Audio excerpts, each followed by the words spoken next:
Добрый вечер. Я снова рад приветствовать всех, на этой очень интересной передаче «Наследие». Сегодняшняя моя тема немножечко такая необычная, хотя она всем известная. Мы знаем, что Абхазия – это страна с активно развивающимся туризмом, продолжая традиции еще и советского периода, и уже постсоветского этапа, уже в период независимой республики Абхазия. И мы сочли для себя, наверное, не лишним поговорить о очень таком интересном аспекте, как разработка, внедрение, организация экскурсионного маршрута. Наша тема называется «Научный аппарат разработки экскурсионного маршрута». Это наша сегодняшняя тема. Сразу оговорюсь, дело в том, что данная моя лекция скорее в большей степени направлена для тех, кто только начинает свою деятельность в сфере экскурсионного дела. Это в основном для тех, кто только впервые начал делать первые шаги в своей работе в качестве будущих экскурсоводов. А мы, как знаем, любая экскурсионная работа предполагает составление текстов маршрутов, дальнейших его внедрений. И это есть основная наша задача сегодняшней лекции. Сразу же хочу сказать одну очень важную деталь. Это то, что так сложилось у нас в традиции, что нередко бывает такое, что часто экскурсоводы, особенно начинающие, стараются использовать уже известные имеющиеся тексты. Где-то берут у друзей, у знакомых.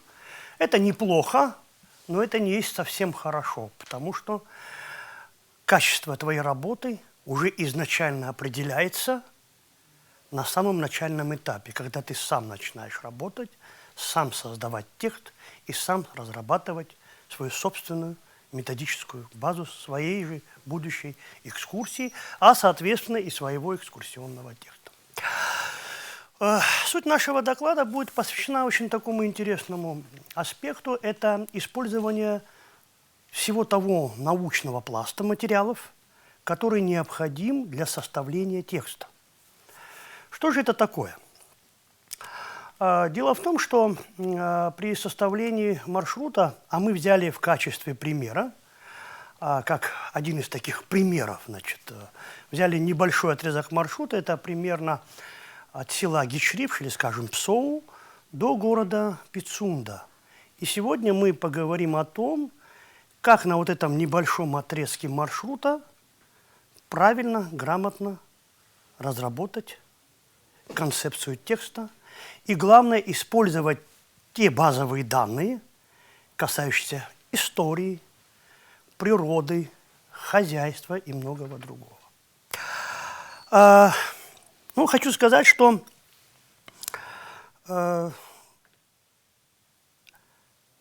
основной частью нашего маршрута является так называемый трассовый маршрут или так называемая трассовая экскурсия. Она часто используется в маршрутоведении у нас, коль скоро мы говорим о движении. И здесь для начала, что тоже очень важно, необходимо обратить внимание на очень важную деталь. Я часто даже работая с экскурсоводами, часто попадая на маршруты, всегда замечал одну очень такую, не то чтобы это ошибка, это не ошибка, но очень часто бывают случаи, когда при движении, когда экскурсовод ведет маршрут, едет машина, транспорт движется, люди говорят не то чтобы совершенно ненужные вещи, они говорят все правильно, но люди смотрят, экскурсанты, и просто смотрят на объекты, о которых не говорят.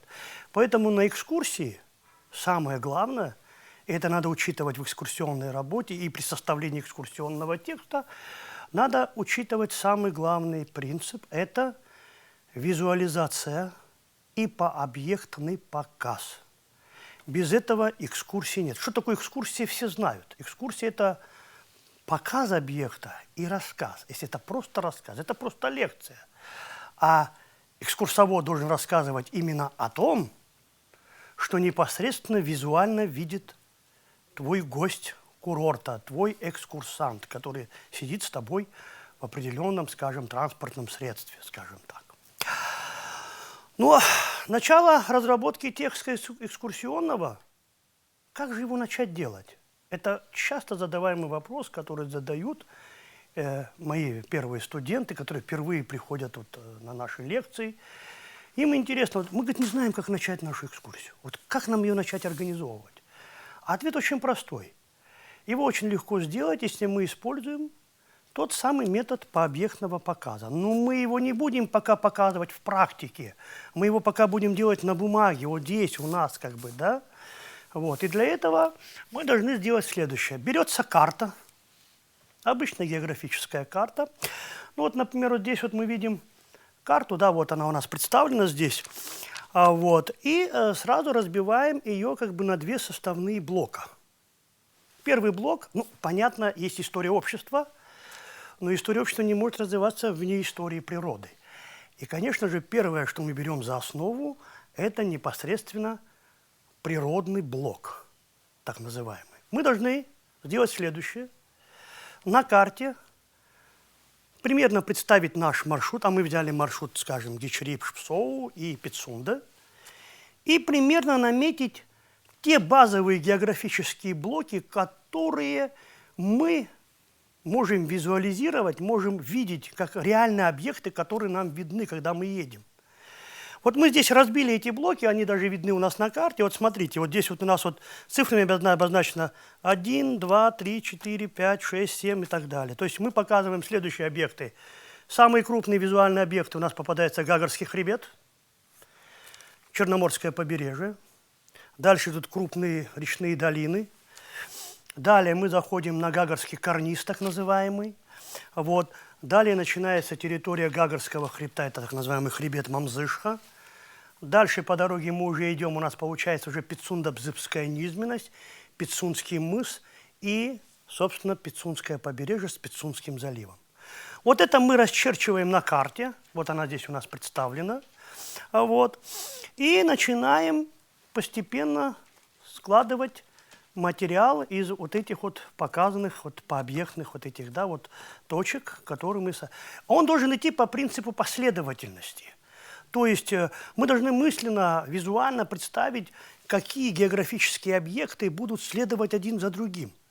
Некоторые объекты с учетом их, скажем, масштабности видны на протяжении долгой части маршрута. Некоторые нет. Некоторые объекты нам могут быть вообще не видны, но мы должны о них сказать, потому что они, скажем так, системно связаны и с другими объектами тоже. Ну вот, например, такой пример. Вот, скажем, мы проезжаем район Цандрипша, мы едем по Цандрипской низменности. Мы не видим эту низменность со стороны, мы как бы в ней находимся, но о ней сказать надо. Мы едем дальше, приближаемся к реке Хашупсе. Мы же видим открывающиеся ущелья, да, реки. Мы не видим всю реку, но люди уже видят ущелье, они видят протекающую реку.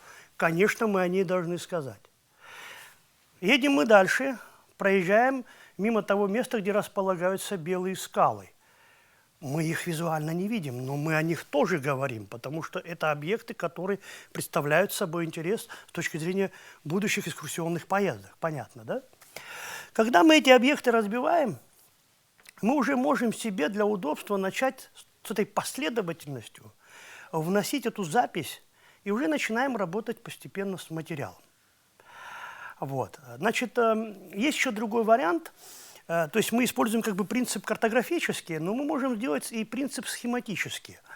То есть наложить, скажем, от А до точки Б, наложить прямую линию нашего условного маршрута, и мысленно себе представить, как будущим экскурсоводам, как они будут ехать на маршруте, и как они будут разбивать свой рассказ, используя принцип, скажем, объектов, визуализируемых, скажем, с правой стороны, ну, это если по движению из Псоу, допустим, на Пицунду, и с левой стороны.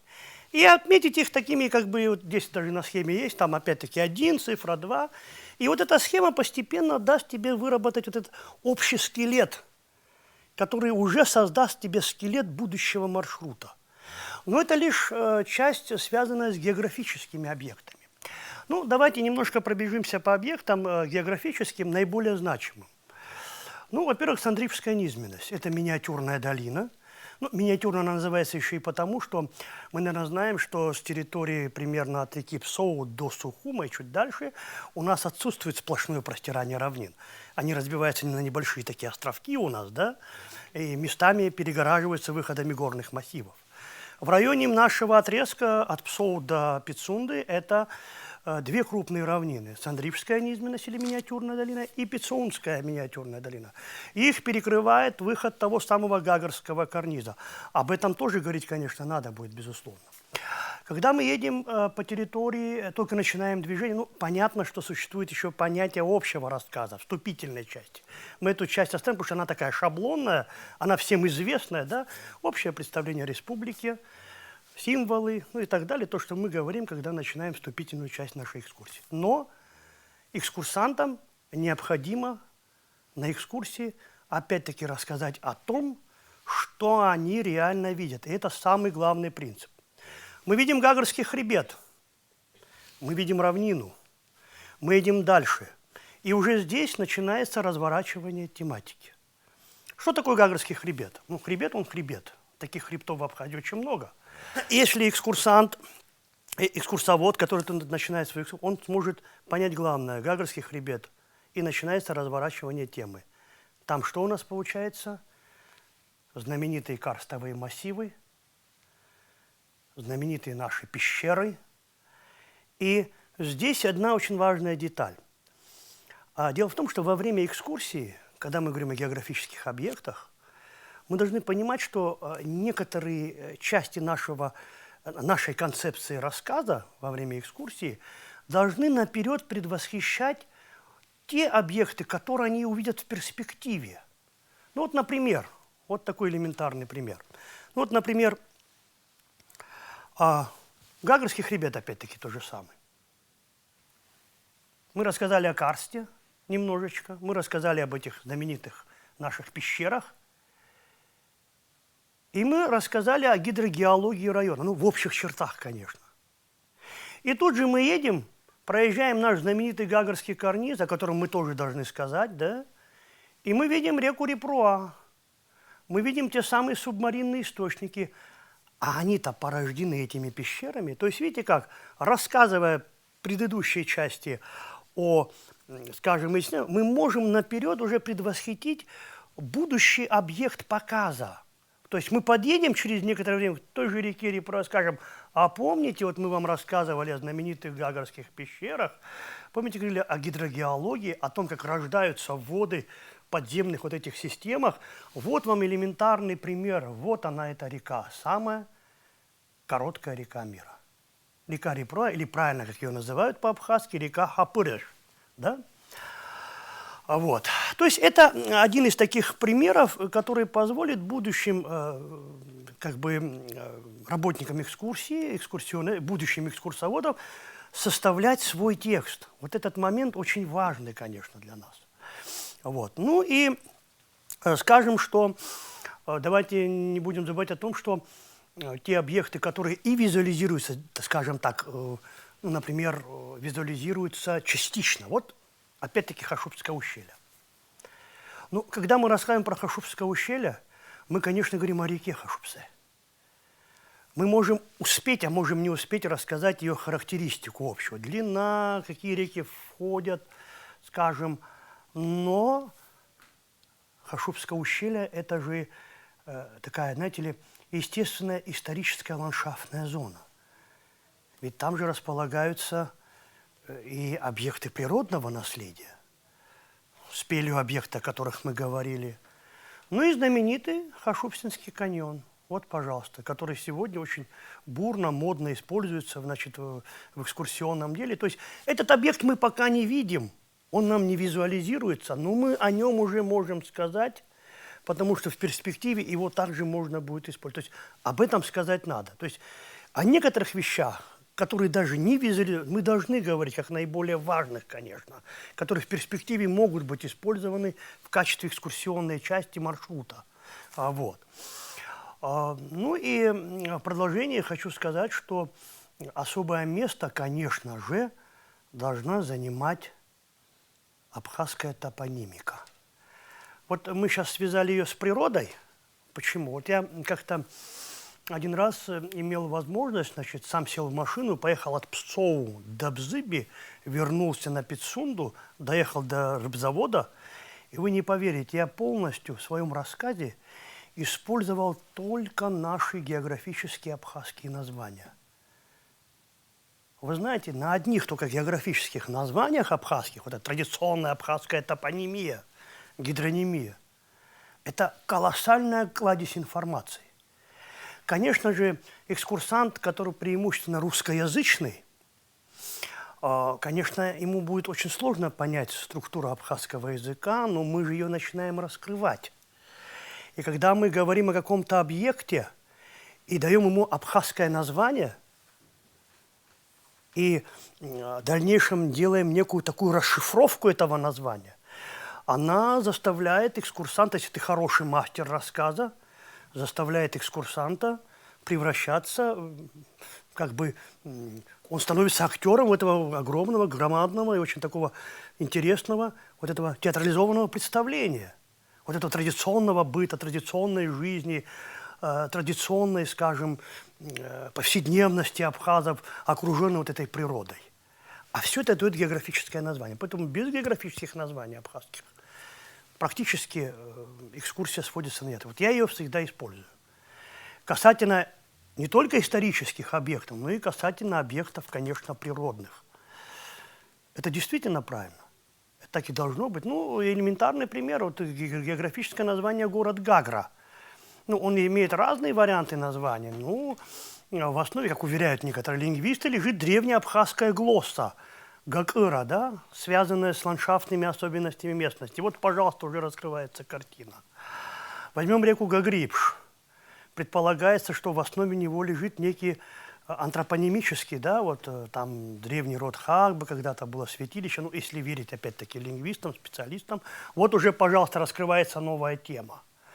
То есть каждый блок, даже тот же географический, который мы можем использовать при нашей экскурсии, при разработке текста, особенно начинающим специалистам, он дает возможность относительно бесконечно уходить в глубину каждого из направлений, каждой из деталей. То есть, ну, детализация должна быть определенно ограничена тоже во времени и, скажем, в объеме. Но все-таки надо стараться как можно глубже вот расходить вот эти вот моменты, использовать. То есть как можно детальнее вдаваться в эти детали, скажем, понимаете? Это очень важный момент.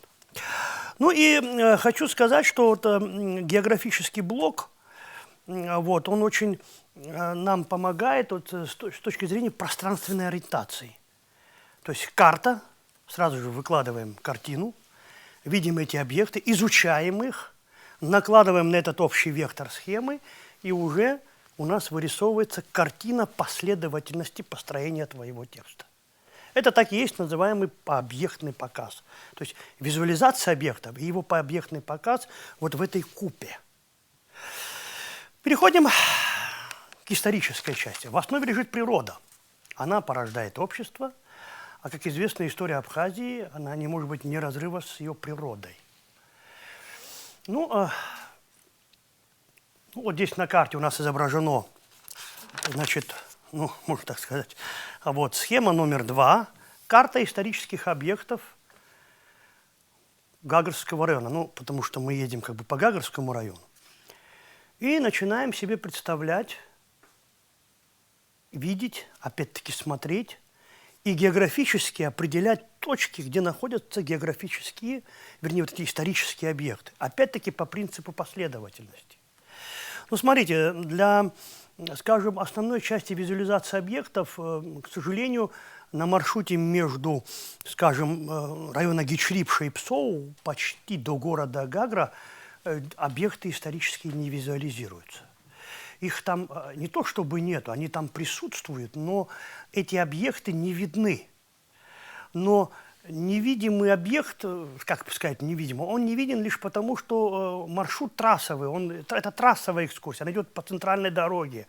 Не всегда есть возможность на экскурсии свернуть куда-либо, правильно? Если уже заранее будет дан параметр маршрута, времени, там, расстояния и так далее. Но мы можем не сказать о Сандрипском храме? Не можем. Мы проезжаем Хашубское ущелье, мы можем ли не сказать о Хашубсинской крепости? Не можем. Проезжая район Хашубского ущелья через мост, показывая Хашубское ущелье как таковое, ну как там не рассказать, что здесь были когда-то домохаджирские населения абхазов, там жили определенные роды, значит, мы не можем не сказать об Ачмардинском могильнике, мы не можем не сказать об Ачмардинском дольмене, мы не можем не сказать о том, что вот здесь недалеко в бассейне реки Кацырха находится знаменитая пещера Кацырха, да, которая здесь в большом количестве представлены дольмены и, наконец, находящиеся в высокогорьях наши абхазские ацангуары. А вот элементарный пример, вот, допустим, та же тематика ацангуар, вот иногда на экскурсии спрашиваешь, вот, ну, говоришь вот ацангуары, они спрашивают, а что такое ацангуары? И ты начинаешь уже развивать тему, вот. А ацангуар – это знаменитый миф об ацанах. Понимаете, то есть эта тема можете вывести на более высокий пласт вот таких как бы интересов, что людям будет очень интересно. То есть опять-таки здесь мы используем принцип вот этой детализации, скажем, углубленной, когда мы пристальное внимание для экскурсантов дали на какой-то объект, даже видимый или невидимый, но и настолько можем его детализировать, ну, если позволяет, конечно, время, вот, что мы можем вывести наш рассказ на более высокий интересный пласт. Мы коснулись ацангуаров, мы рассказали миф об ацанах, а мы уже перешли в духовной культуре, пришли к памятникам фольклора, а это экскурсантам очень нравится. Единственный вопрос, что во время экскурсии ты не можешь полностью, скажем, за такое время все это рассказать. Но это не страшно. Я всегда своим экскурсоводам, в будущем, говорю, ребята, когда вы пишете тексты, они говорят, какой же нам составить экскурсионный маршрут? Я им прямо говорю, ребята, вот я говорю, кладу руки на сердце, говорю, пишите прямо от Псоу до Ингура. Сразу же так, вроде как в шутку. А почему, говорит, так? А говорю, для полноты материала. А Давид Автандьевич говорит, а если, говорит, мы напишем текст, вот мы посмотрели, этот текст получается такой объемный, большой, что мы не успеем это все рассказать. Я говорю, ну и что? Зато у вас есть информационный резерв. Вы уже, будучи экскурсоводами, сами будете для себя знать, где, в какой ситуации вы можете использовать этот материал. Потому что, когда вы рассказываете, и когда едете по одному и тому же шаблонному маршруту, он у вас не должен быть абсолютно одинаковый, он желательно должен быть разный. И вот этот момент к этому и призывает. Ну, скажу, что на территории Гагарского района, мы знаем, там довольно-таки большое количество объектов наследия. Ну и, допустим, мы скажем, что тоже Хашубское ущелье, тоже ущелье реки Псоу, наверняка это транспортные коммуникации. Там шли ответвления Великого Шелкового пути. Вот видите, как тема развивается, да, уже, как можно сказать. А стоит Цандривский храм, а стоит Хашубсинская крепость. Они же не просто стоят. Они же, их появление там, оно чем-то же мотивировано историческими какими-то факторами. И об этом надо говорить. Понятно, Хашубсинская крепость – это один из эталонных памятников раннего Средневековья. Безусловно, он нес вот эту оперативную функцию контроля вот этой знаменитой Цандривской низменности, очень густо населенной, где находился крупный христианский центр. Кстати, насколько мне известно, даже сам Цандривский храм, да, вот тот знаменитая базилика, она была также заключена, возможно, в крепости, да, в крепостной такой стене. Об этом есть литература, конечно. Ну, может, вы как специалист подскажете. Ну и хочу сказать, что эти территории издревле были обжиты абхазами. То есть уже мы видим объект, он вроде и географический, мы сейчас коснулись как бы уже исторической части, да, того же Хашубского ущелья, а там не только природа, но там уже и история самого общества, самих абхазов, которые там жили. Это бесконечная тема, которую можно использовать как резерв, как инструмент для написания будущего своего текста. Едем дальше. Мы оказываемся с вами уже у города Гагра. Ну, в разных экскурсиях бывает по-разному, конечно. Чаще, когда речь идет о больших расстояниях, то если эта экскурсия не направлена непосредственно на посещение самой Гагры, то она получается сквозной. Вот часто у нас такой бывает Сухум почему-то. Вот когда едут, там вот есть такое понятие Восточная Абхазия. Все, Сухум превращается в сквозную часть маршрута. То есть мы о нем говорим, мы рассказываем, скажем, показываем некоторые объекты, говорим, что это столица, и едем дальше, там ту же Черниговку, например, в тот же там, ну, в Каман, конечно, там, в Каман, скажем, в Кендык, там, я не знаю, в Элор. Вот. То же самое получается в данном случае с Гагрой. Но это отдельная историко-культурная, историко-ландшафтная территория, где большая колоссальная масса памятников наследия. И здесь, если ты находишься в движении, количество объектов нарастает в таком количестве, простите за тавтологию, что ты не успеваешь о них все сказать. Но это не означает, что ты должен о них говорить кратко. Когда ты мысленно пишешь текст, сам текст у тебя по скорости очень замедленный. А само реальное движение в экскурсии, оно всегда большое, быстрое. Но опять-таки этот резерв позволяет информационный быть всегда начеку и дает тебе возможность всегда обладать базовой информацией на любую ситуацию, на любой случай. Застряла машина, пожалуйста, у тебя есть возможность часа два рассказать, ну, к примеру. Вот. Ну, что такое Гагра, мы знаем. Это знаменитый храм Абаата VI века, крепость Абаата. Вот, мы здесь их видим. Это Жайкварское ущелье, бывшая советская площадь Гагарина, это бывшая площадь Абаата Ашта.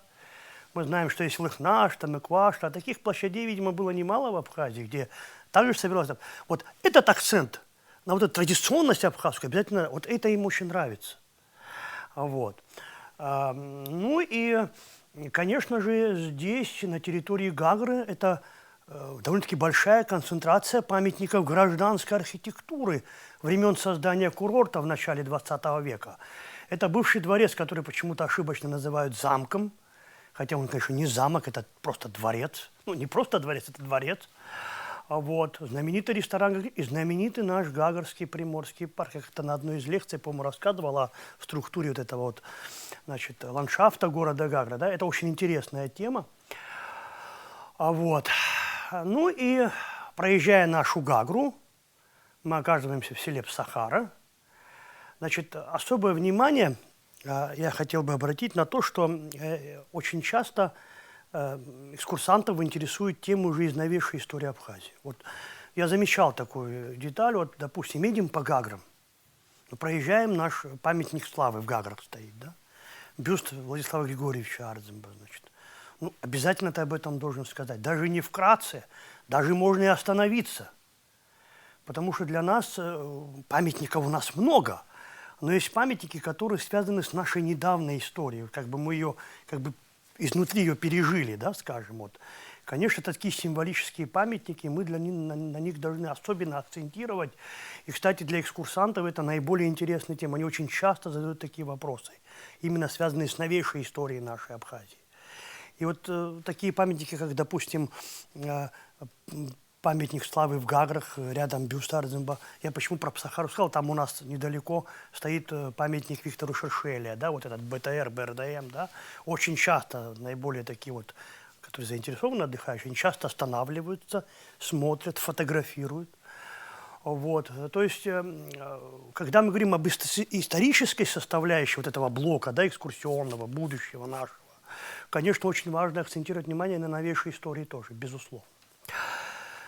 Мы едем дальше и оказываемся уже на Пицунском повороте, и мы начинаем заезжать в Пицунду. Ну, что такое Пицунда? Конечно же, в Пицунде, опять-таки, без топонимики не обойдешься. Это Амзара, да, сосна пицунская, то, что мы когда-то называли Абхазией, да и сейчас называют. Село Удза, Алахадзы. У него даже есть более старое название, но это либо микротопоним, либо более Ахашныха, так называемый район. Вот. Ну, что такое Пицунда, особенно, это тоже очень интересно для будущих экскурсантов и очень важно учитывать при составлении текста, это во-первых, наверное, центр и сердце зарождения и распространения христианства у нас на территории Абхазии. Мы это прекрасно знаем. Нет нигде такого места в Абхазии, наверное, да и, наверное, в Причерноморье, я могу ошибиться, где было бы такая огромная, ну, огромная, как относительно такая огромная концентрация христианской архитектуры на небольшой ограниченной территории. Вот одно время я проводил сам лично экскурсию по... Она называлась «Летний вечер в Пицундах». У меня была такая экскурсия. Я вот пешком исходил всю Пицунду, смотрел знаменитую двухапсидную церковь или двойная базилика, которая стоит на берегу Сосновой рощи, да? Ну, Патриарший собор знаменитый наш, где располагается орган, это как бы вершина, да, она такая важная. Рядом стоит древний храм, мы знаем. Храм, три храма, которые стоят в городище у нас, пожалуйста, да, в Пицундском. Вот. То есть здесь мы подходим к такой важной составляющей в нашей экскурсионной деятельности и вообще в составлении маршрута будущих экскурсоводов. Именно акцент на то, что, а это же важно с точки зрения общеисторической, да, ведь мы помним, был апостольский этап, да, то есть здесь оно было, вот, в Пицунде, вот мы стоим здесь, где рождалось и распространялось христианство на Кавказе, вот так даже хотите. А это очень важный момент. Это действительно поднимает нас в глазах самих экскурсантов, мы же как бы это в какой-то степени идеологическая составляющая. И это важно еще, это важно вообще для истории, о котором надо констатировать и как факт, безусловно. Ну и Пицунда, конечно же, нельзя не коснуться и такой важной особенности, как природа Пицунды. Ну, геологическая история Пицунды, и она как-то, вот, на мой взгляд, конечно, геологическая история и история общества, они как бы где-то соприкасаются, это очевидно. Но мне кажется, опять-таки, нет нигде такого места, как в самой Пицунде, где вот эта история пересекается особенно. Мы помним проблему знаменитой греческой колонизации, помните? Мы знаем больше римскую Пицунду, нежели греческую, да? Ну, мы греческую как бы тоже знаем. Но мы не нашли кварталов греческих поселений, да? Мы, наверное, не знаем, у нас нет такого вот. Диоскуриада имеет, а вот у нас нет. Это связано с географическими особенностями, связано с геологией этого района. И тут знаменитое озеро Инкит, бывшая древняя бухта морская. Ну, кто-то говорит, что это как бы Старица, остаток древнего русла, возможно, реки Бзы, да простят меня географы, наверное, они лучшие специалисты. Но во всяком случае в информации встречается, что когда-то при римлянах был даже проведен канал, который соединял его с озером Инкит. Но это же интересно, безусловно, да? Ну и очень важно, на мой взгляд, коснуться знаменитой пицунской сосны. Вот здесь очень важный момент. Он очень удобен и для нас еще и почему? С точки зрения экологической культуры вообще. Вот, мы знаем, что знаменитая пицунская сосна, Пицундо-Мюссерский заповедник, созданный еще в 20 веке. Его основы заложили еще афонские монахи, которые изучали эти районы. Вот. В 60-е годы началась еще организация Пицунского заповедника, Пицундо-Мюссерского. Но ведь это важно еще, я объясню почему. Вот смотрите как. Ведь как сохранились эти пицунские сосны? Ведь абхазы могли бы их всех полностью вырубить когда-то, да? Но абхазы же этого не сделали, да? То есть о чем я говорю? О том, что, очевидно, вот эта знаменитая пицунская сосна в немалой степени, если не больше, она сохранилась именно благодаря абхазам, которые там жили, предкам нас с вами, да, предкам абхазов. А это очень важно. Потому что для абхазов деревья они сакральны, мы это знаем. Ведь не потому ли на побережье Пицунды располагалась знаменитая Отзамыха? Недалеко, на территории так называемого рыбзавода, в районе Рябши, расположен знаменитый, место моления рода Ампар. Неспроста наверняка на территории, той же Сосновой рощи стоит древний двухапсидный храм. Я не скажу, что есть прямая связь наличия древних храмов, которым предшествовали дохристианские культовые святилища, но наверняка эти места были центром притяжения населения, для которых эти места были сакральны. И потому мы Пицунду должны представить в своем же рассказе, когда мы будем составлять текст, мы должны ее представить и в этом ключе тоже. То есть это не только христиан, то есть она эту святость как место, где зарождалось, ну, скажем так, распространялось христианство у нас, оно изначально было сакрально для тех же живших здесь абхазов. И эти моменты тоже очень важны. Но и здесь еще один момент. Дело в том, что мы должны понимать, что памятники, они многообразны, коль скоро мы говорим об историческом блоке. Важно еще и то, что ведь и существует понятие памятники деревья. Слышали о таких, да? Ну, как дендрологические памятники, да? То есть здесь в данном случае памятник выступает не в роли, как вот, не в той роли, как вот мы знаем пиццунскую сосну, как реликта, да, вот как бы с точки зрения биологии, а с точки зрения историко-культурной даже, если хотите. Настолько это важно, потому что ведь эта сосна, которая там растет, она отразилась на таких важных фундаментальных вещах, как топонимия. Ведь абхазы назвали этот район в честь этой сосны. Притом пришедшие греки назвали в честь сосны, скажем, этот район, Питиус так называемый.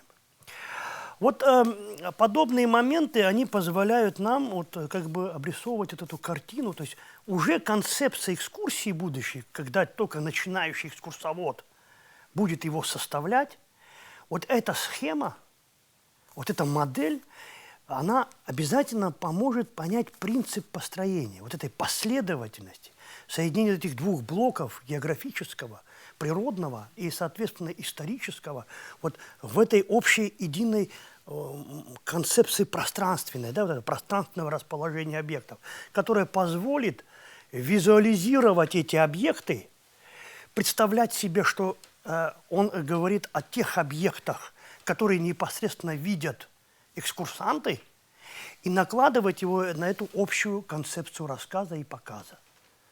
Что и, собственно, хорошо нам показывает вот эта вот схема. У меня будет такой вопрос к вам. Мы недавно на Фейсбуке видели материал, такой был пост сочинского гида, женщина, которая везла несколько, значит, посетителей и рассказывала об Абхазии. В частности, очень сильно потрясло то, как она объясняла Абхазия – это страна души, страна мертвецов. Несколько раз вот она, русский человек, вот так, значит, перевела название нашей страны.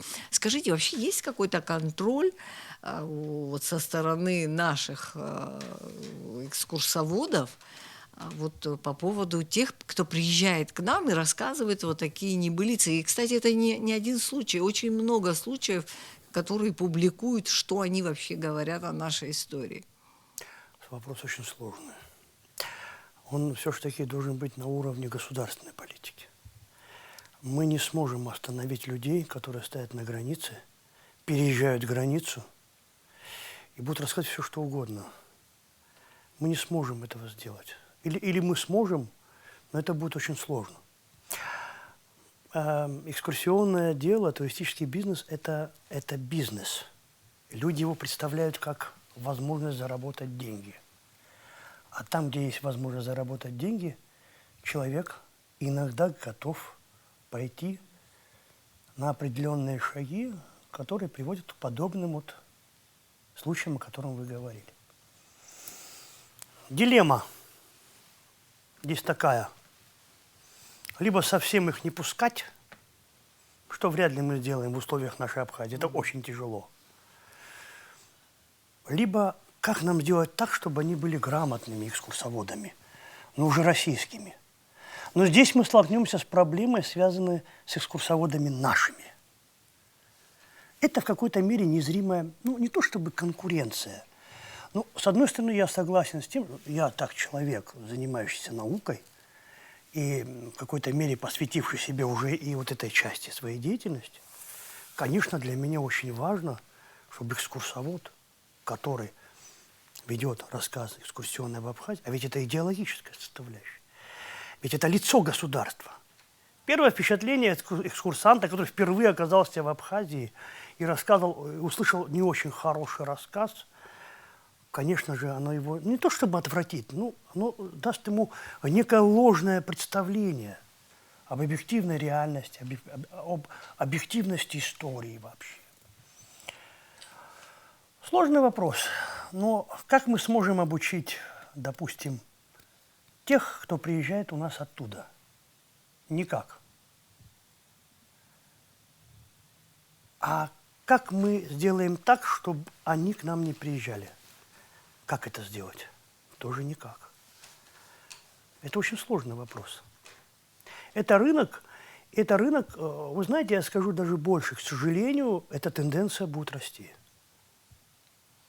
Вот вы сказали о том, как строится маршрут, а вы могли бы нам популярно рассказать, чем отличается контрольный текст от индивидуального текста?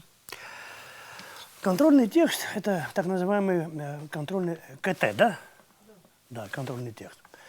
Ну, вы знаете, вот с моей точки зрения, вообще не люблю делить контрольные тексты, не контрольные. Контрольный текст – это как бы официальный текст, который строго утвержден как базовый в определенной взятой фирме. Как бы он является основным, скажем так. Но нередко сам контрольный текст может по полноте материала быть далеко не самым исчерпывающим. Как текст, допустим, у отдельно взятого индивидуального экскурсовода. Ну, это в моем представлении. Так. Вот я так считаю. Не знаю, удовлетворил ли я вас ответ или нет, но в какой-то мере в моем представлении так. Вот. Ну, контрольный текст, понятно, это текст, который в основном разрабатывается специальными методистами, как некий стандарт, некий шаблон, в котором представлена методическая там, таблица, ситуационная таблица, схема маршрута и так далее. Но он присутствует, в принципе, и в текстах индивидуальных, любого другого экскурса, нормальных текстах, конечно, безусловно. Вот. Поэтому эта лекция как раз-таки для начинающих, чтобы они понимали принцип построения. Когда они будут смотреть на эти схемы, даже в наших школах, когда мы проводим лекции, у нас отдельно проходят специальные семинары, лектории, посвященные именно вот этим вот деталям.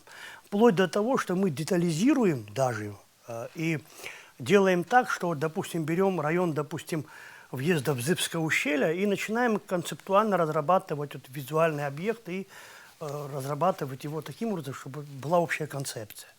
Это, конечно, сложно, но интересно. Вот мы вот это делать будем, наверное, и в этом году, как с группой, наверное, повышения квалификации и вот этих на общих основаниях тоже. Я надеюсь, что подобная лекция должна быть полезная. Ну, конечно, в рамках времени всего не расскажешь, но мне кажется, что многие экскурсанты, экскурсоводы, которые сегодня послушают, нашу лекцию увидят, они заинтересуются, по-иному посмотрят на этот вопрос, на эту проблему. И, возможно, некоторые даже уже действующие экскурсоводы обратно залезут в свои тетрадки, надеюсь, посмотрят там что-то, сделать какие-то коррективы. Хотя немножко все было в общих чертах, потому что всего рассказать очень сложно. Вот. Но я надеюсь, это какая-то польза все-таки будет.